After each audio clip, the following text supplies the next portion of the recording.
Welcome to the Her Voice Shines podcast, where we celebrate the power, brilliance, and resilience of women everywhere.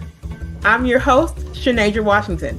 Join us as we share inspiring stories and insights from extraordinary women who have found their voice and are making a difference. Together, we'll create a ripple effect, illuminating the path to visibility and empowerment. Let's break barriers, shatter ceilings, and lift each other up.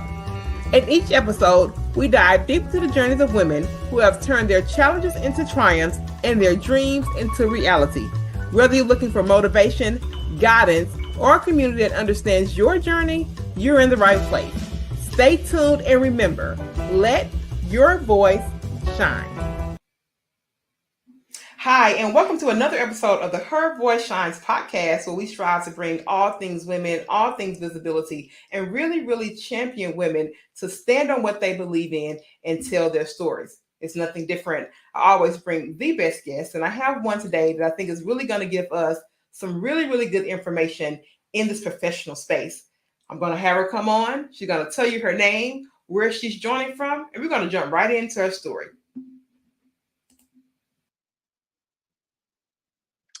Hey there, my name is Diana Alt, and I work as a no BS career and executive coach. I have my own business, but Chenadra and I just met today, and we've been corresponding about the purpose of the podcast being about visibility. So I want to tell you about the time when I was in kindergarten and I refused to cut. So I was in kindergarten, and I was a little left-handed girl in kindergarten in 1980. And I decided that I was not going to cut because there were no scissors for left-handed people inside my kindergarten classroom.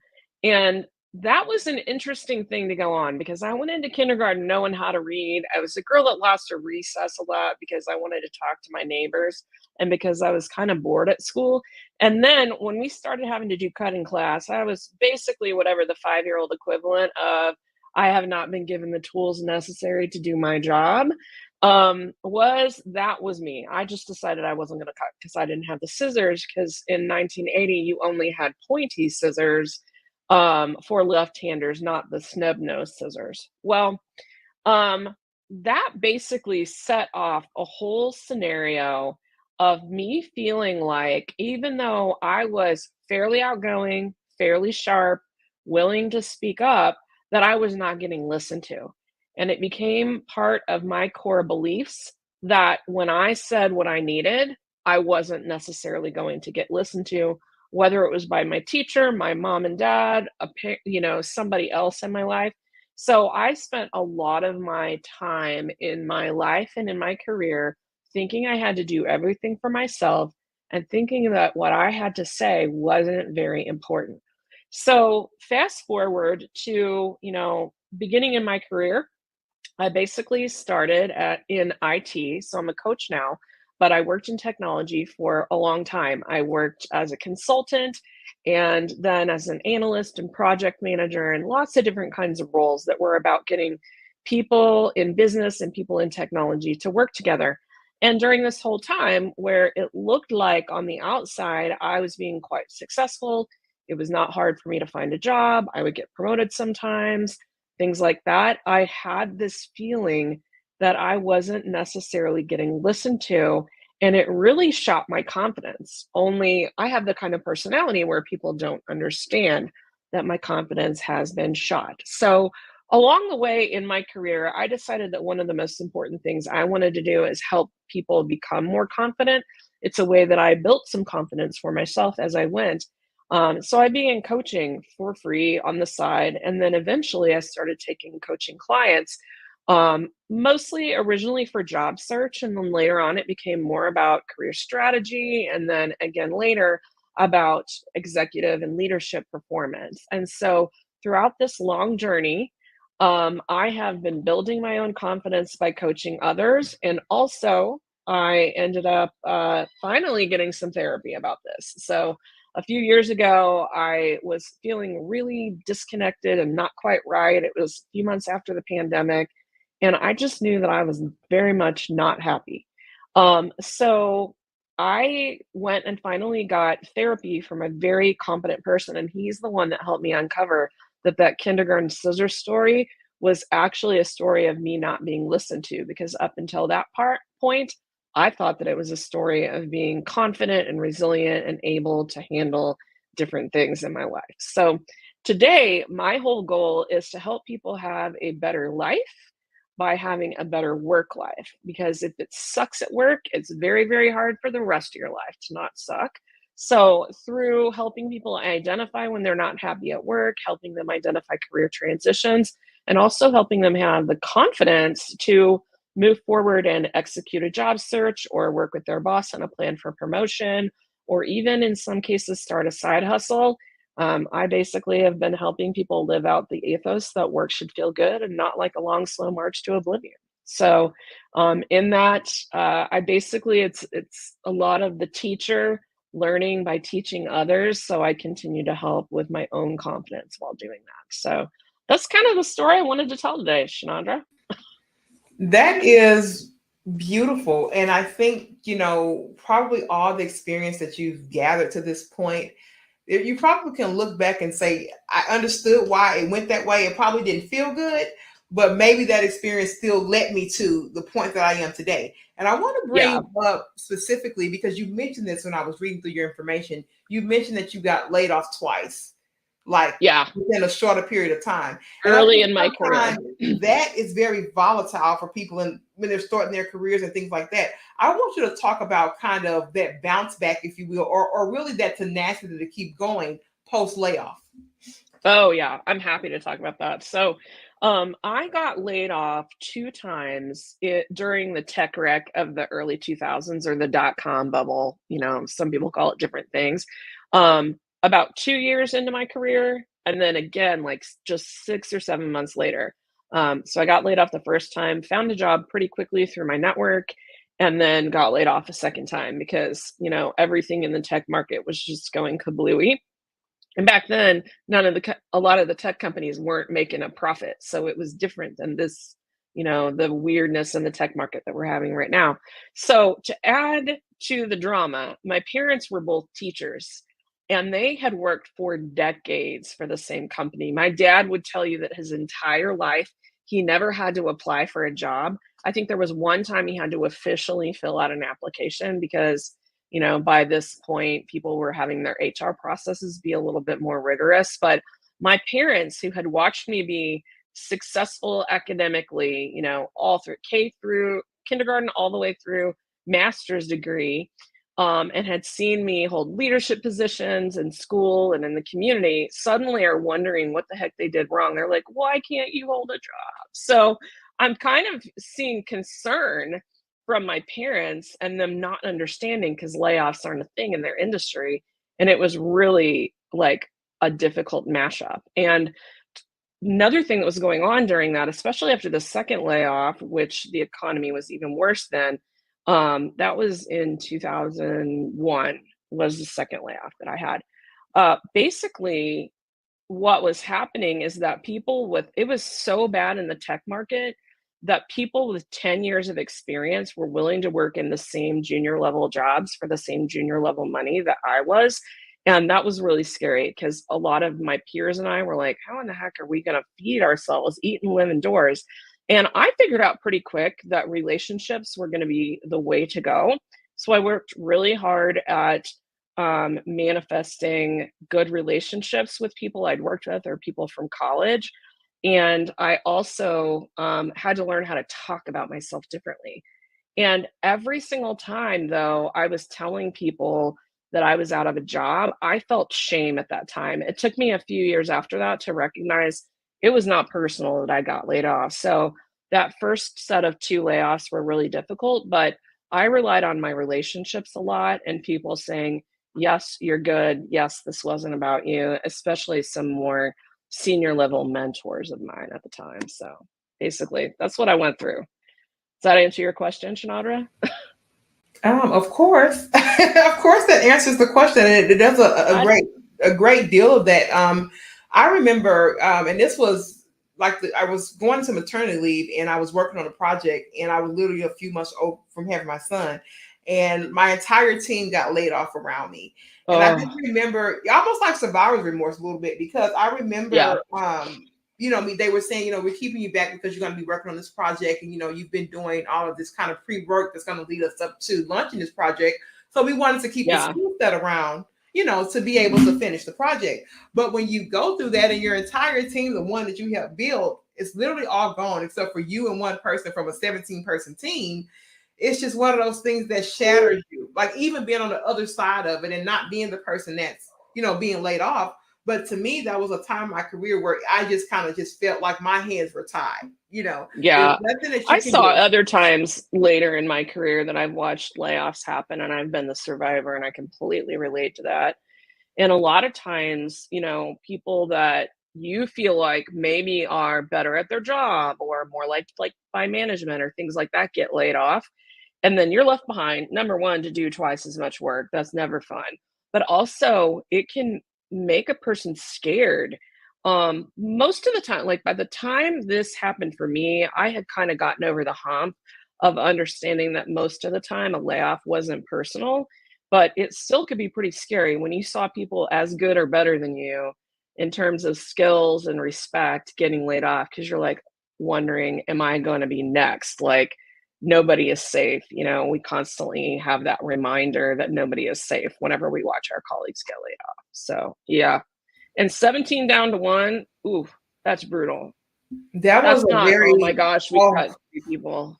no, it Yeah, was that's literally the tough. entire team. Even my manager, my senior manager, she was a part of it too, and someone that was very helpful for me, and kind of leading up to management and everything like that. So it was definitely, and of course, I was pregnant and having this difficult pregnancy. It was just a lot of different things going on. Yeah. So to be in that, I was just like, oh my gosh, I can remember in that time in my career just feeling like that angst, like, oh my, I wish there was something that I could do, and it gets to that at some time.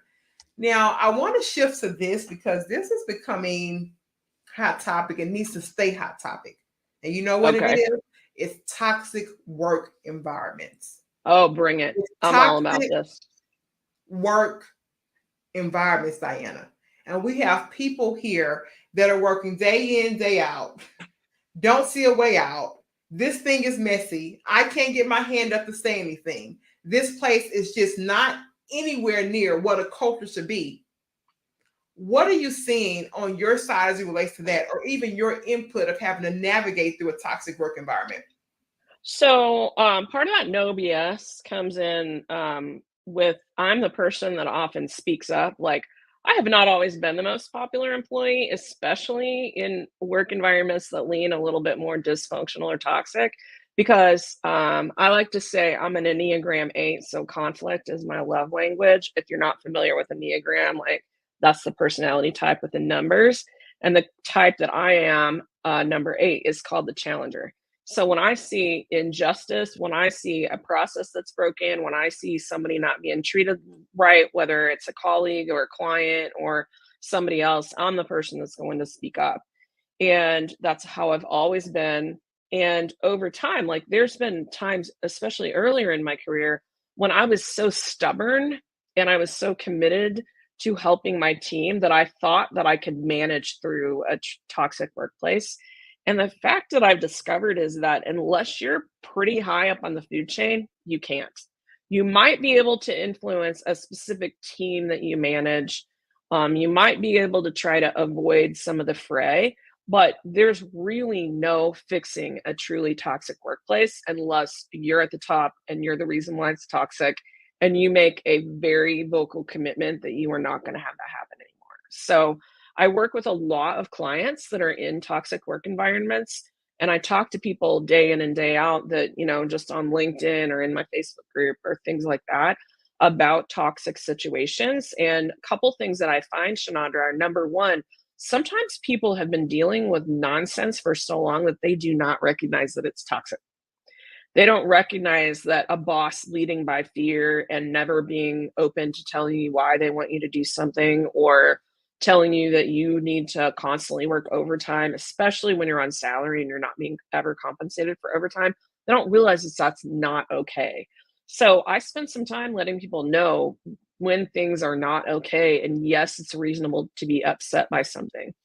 as I grew in my career and my confidence got higher, one of my peak things that I now recognize is that I'm not going to work for a-holes and I'm not going to stay in toxic environments.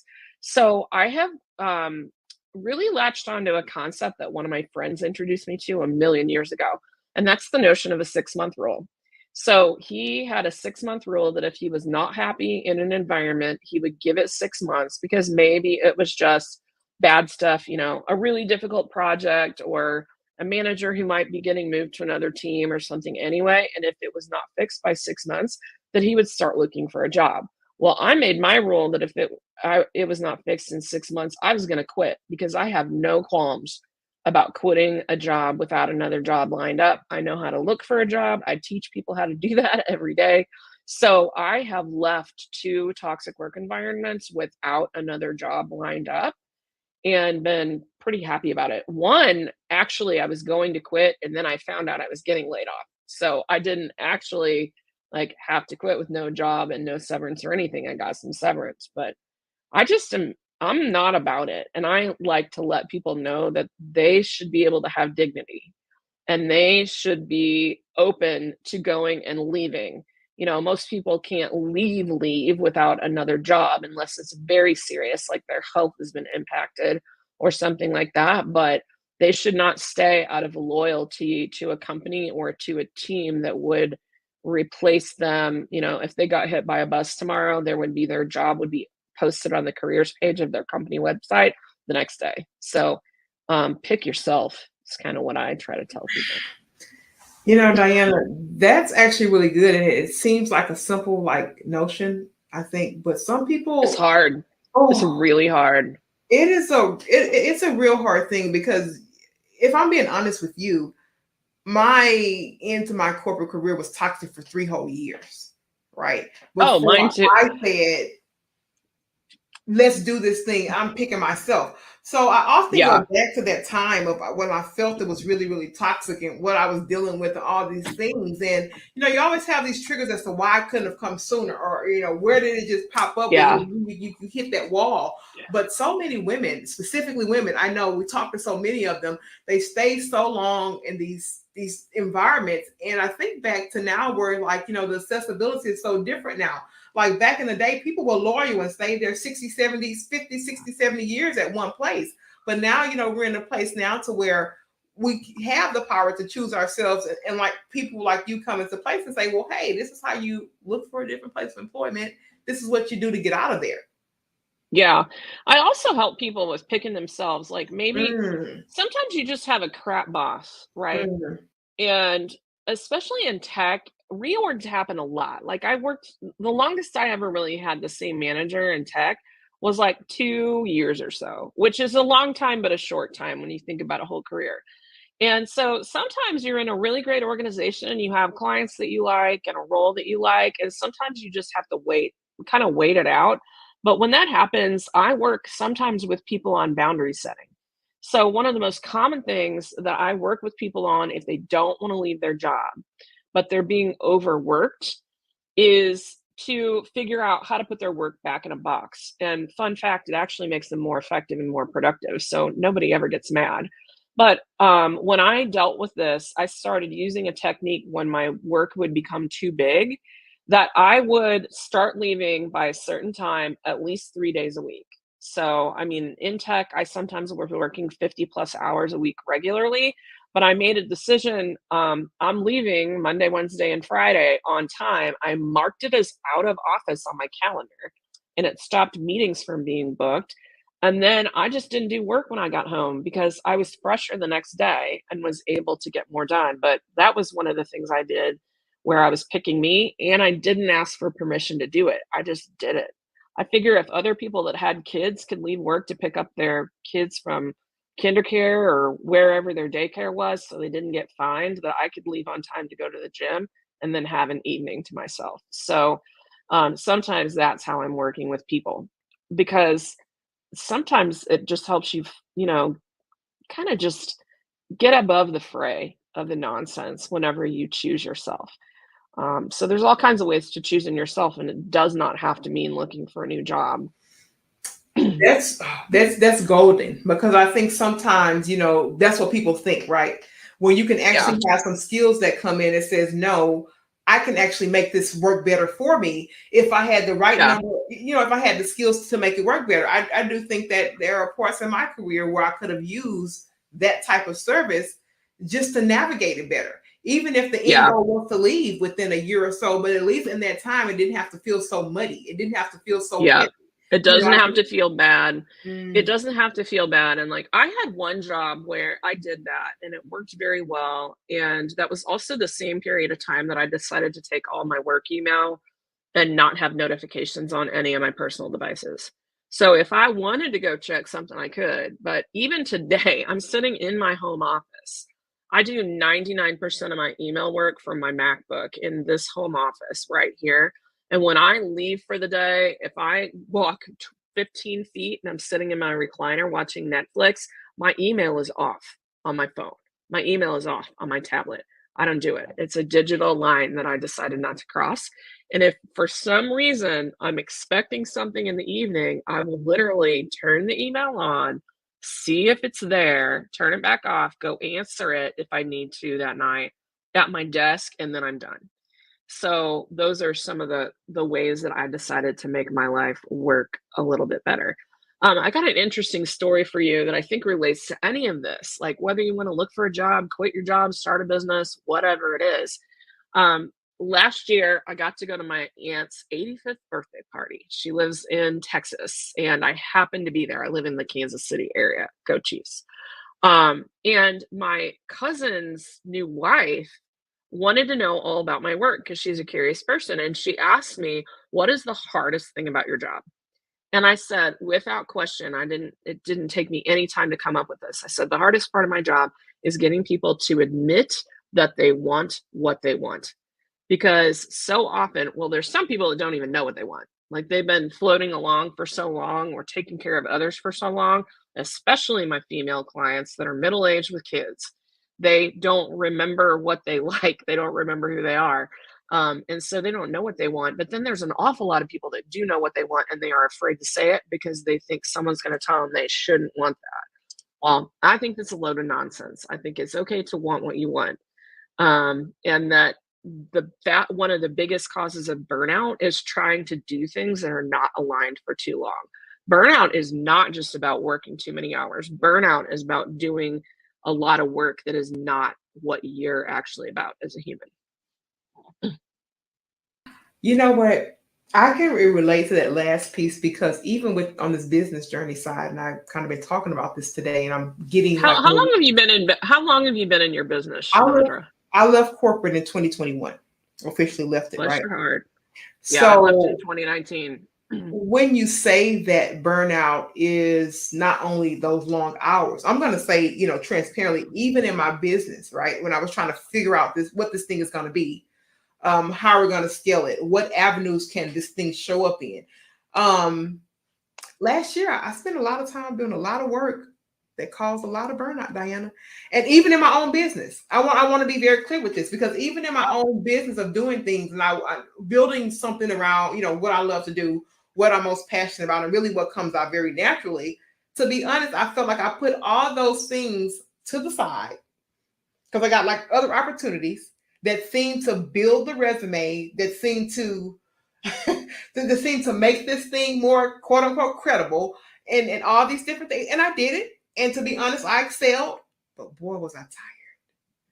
I just gave a talk a month ago at a conference for entrepreneurs about my own burnout experience. And we don't have time to go through it all today, but the quick and dirty version of it is that a little over a year ago, I was about to collapse. I have a couple of autoimmune disorders. I kept having flare ups. It was not cool, to the point that I actually went to a mastermind event. I had my time with focused coaching, and I couldn't even express what I needed help with. It was kind of my low point. And I ended up walking out of this coaching event that I had paid a lot of money to go to because I couldn't say what I needed and I didn't feel like people were understanding me, and it was a disaster. And that was the beginning of me completely gutting my calendar and starting to rebuild what I was going to spend my time on. So my business from the outside doesn't look that much different. There are still changes that I need to make it more sustainable, but that was my wake up call that this is not working, because I just kept feeling like I was slogging more and more through molasses. Like it's like everything was collapsing on top of me, and I was not spending as much time in my zone of genius. So I went through a lot of that. And I feel like I actually have to check myself every 1 or 2 quarters to make sure, am I still focused on the right things? So I built kind of a framework and a process that I'm planning to write a book about later this year, of how I untangled all that mess and was able to move forward. So Diana, get the book out there. I know. Get that book out there. I want to my say it loudly on the podcast. Oh man, my own business coach, his name is Terry. He basically mocked up a cover in Canva, and he's like, "This is something I heard from a publisher that he and I both know, like, to use it as inspiration. You can also help use it to get the messaging around your book correct if you pretend like you're writing the whole cover before you even write the book." But I've had that picture on my phone and I've sent it to friends, and they're like, "Where do I buy it?" I'm like, "This book does not exist yet." But people are like, "Where do I buy this?" So that's coming. And one of the biggest things I had to do, Chenadra, like especially speaking to leaders, like whether they're higher level leaders in corporate or whether they're business owners like us, is, man, one of the biggest fullest confidence moves is investing in delegating. So I have a course that I'm working on. It's kind of I got 1 or 2 projects in front of really digging into the book. And one of them is to develop a job search essentials course, because I'm trying to help people waste less time and work on the things that are actually effective instead of the things that feel comforting, like comforting being auto apply all the time, like to 100 jobs a week. That does not work, guys. But I was not getting it done. Like I had been making minimal amounts of progress for a few weeks, and I finally just invested the money in hiring a project manager. And already we've gotten more done in a week than I had done in like the month prior. So, and I'm not going to have to write email sequences and do all the project management with my VA team and all of that. She's going to let me write the course and tell her the direction, and then she's going to run the rest.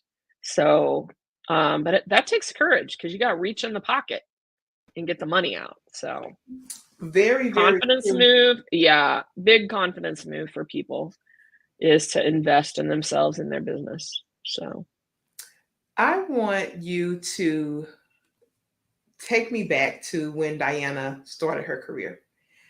I don't know what she was doing. I don't know how she felt. I don't know how she viewed the world. I really don't know. But I want you to tell her a message, because so often, we forget our strides because we're so close we're so close to our process. We're so close to the things that are happening. Yep. And things keep happening, life keeps shifting, all these kind of things. So now even think about me, because I often go back to this question. I look at an old picture of me and I'm like, like, what was this girl even thinking? Like, what was her ideology even at that time? So I want you to give that Diana a message. Maybe you tell her where you are now, how you feel now. But I want you to talk to her, that one that just started her career. We don't know. She has no idea what she's going to see. She has no idea the twist and turn. What would you tell her? That's a really brilliant point. So the point I'm going to go back to is right after I got my master's degree. I got my master's degree right after I got my bachelor's. So that first job is the first one I had. And I was the first person in my family that had ever had a job that wasn't farming or teaching that I was close to. So I was going into corporate. So what I would say to her is, you're not going to do this forever. And that's actually a good thing, because everything that you do is leading up to you working in exactly what you're supposed to be doing. So that's the main thing I say. Don't worry about this being forever. You're not going to do this forever. Another thing that I would say is, don't be so afraid of mistakes. I did not end up with a healthy relationship with failure until I was in my 40s.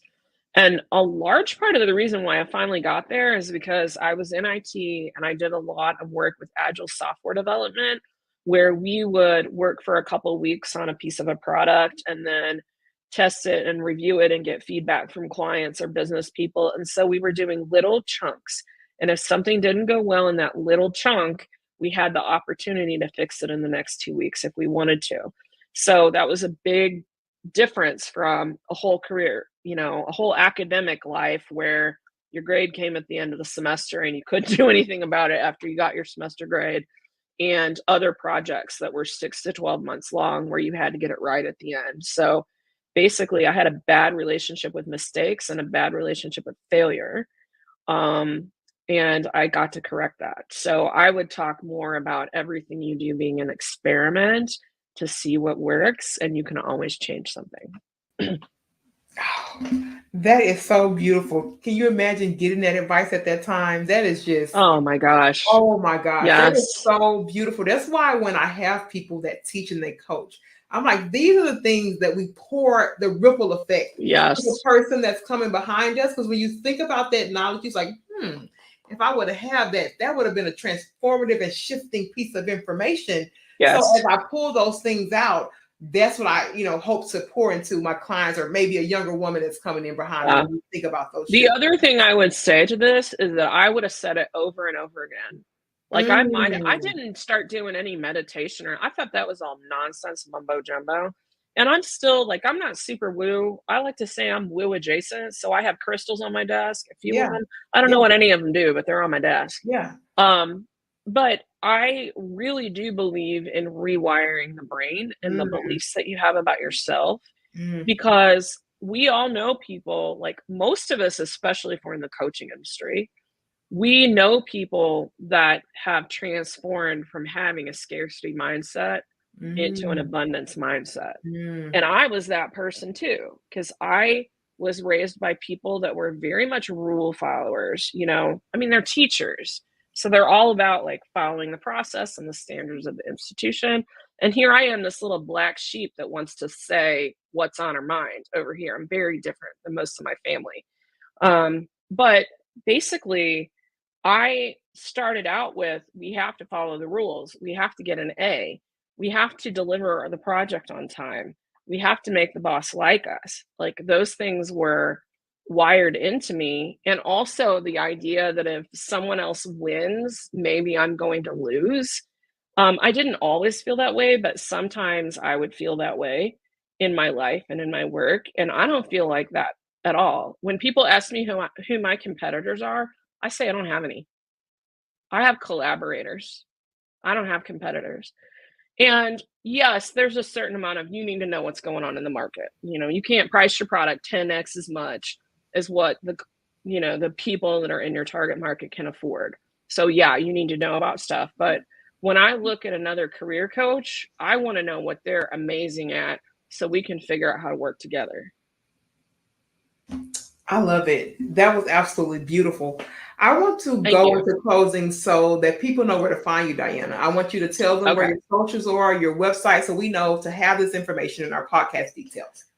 All right, for sure. So the place I hang out online the most is actually LinkedIn. So basically, if you look for Diana Alt, I'm the only one. I believe the URL will be in the show notes, so you can find me there. I have a website as well. It's dianaalt.com, exactly how you see it spelled on the screen right here. And if you want to stay connected by joining my email list, you can hit the big button that says Let's Connect at the top. It's big and green. Those are my brand colors. And you can get into that, which also will tell you how to get into my Facebook group and some other things. And also, if you are a person that's trying to figure out how to not waste time in a job search, that's the main product I'm working on right now and promoting, you can go to jobsearchessentials.com. And right now it's a wait list, and towards the end of August, it'll actually be where you can buy the course, which I'm making very reasonably priced for the people that are laid off and concerned about spending money on getting help with their job search. So jobsearchessentials.com.